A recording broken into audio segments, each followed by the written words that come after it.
In the top stories, founder of Cayenne Jet donates laptops to the Federation.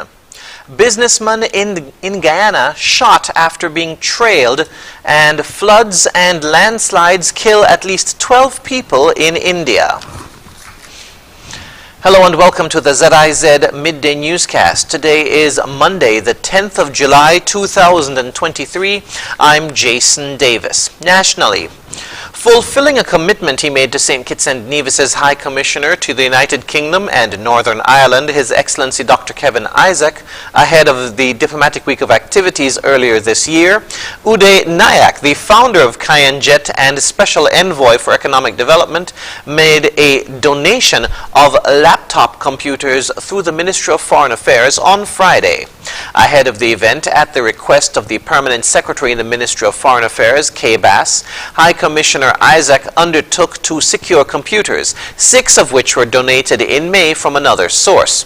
Mr. Nayak responded by donating 15 laptops. 8 of the computers are being donated to the Clarence Fitzroy Brand College, 3 to the National Sport Council, and 2 will be presented to the Office of Special Olympics. Foreign Affairs Minister, the Right Honorable Dr. Denzel Douglas, thanked the High Commissioner and Mr. Nayak, saying, quote, "Such a practical and useful donation by Mr. Nayak speaks not only to his generosity of spirit, but to his commitment to helping the Ministry of Foreign Affairs in its efforts to advance the Federation's sustainable development agenda," end quote. On behalf of the Foreign Affairs Minister, Permanent Secretary Bass challenged ambassadors and high commissioners ahead of Diplomatic Week to try and meet some of the needs of several local academic institutions. She also expressed her gratitude to High Commissioner Isaac and Mr. Nayak. St. Kitts and Nevis will be represented at the Council of Ministers for Environmental Sustainability, or COMES, 10th meeting taking place in Anguilla this week, Wednesday and Thursday. The Honorable Dr. Joyelle Clark, Minister of Environment and Sustainable Development, will join virtually, while Nerissa Williams, Permanent Secretary in the Ministry, will attend in person.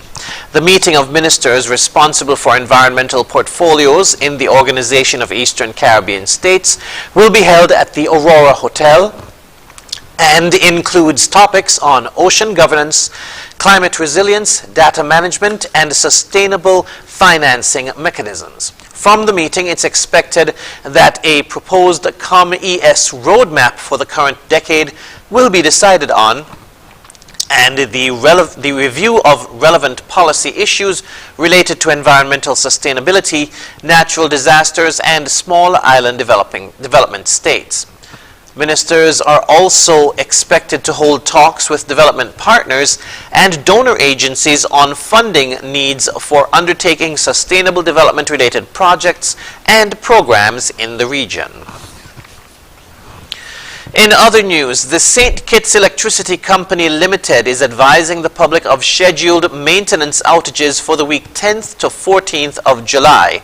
The scheduled maintenance outages are necessary to perform maintenance as part of their ongoing efforts to improve reliability, Skelec said. On Monday, 10th July from 9 a.m. to 3 p.m., the area affected is Cardin Avenue.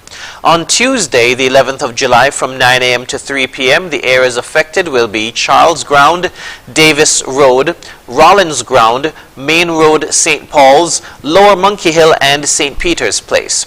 On Wednesday, 12th July from 9 a.m. to 3 p.m., the areas affected will be Mansion Water Pump, Mansion Estate Yard to Sadler's Village.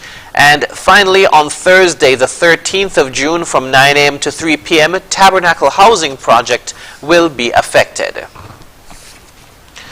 We now move to news on the regional scene. A 42-year-old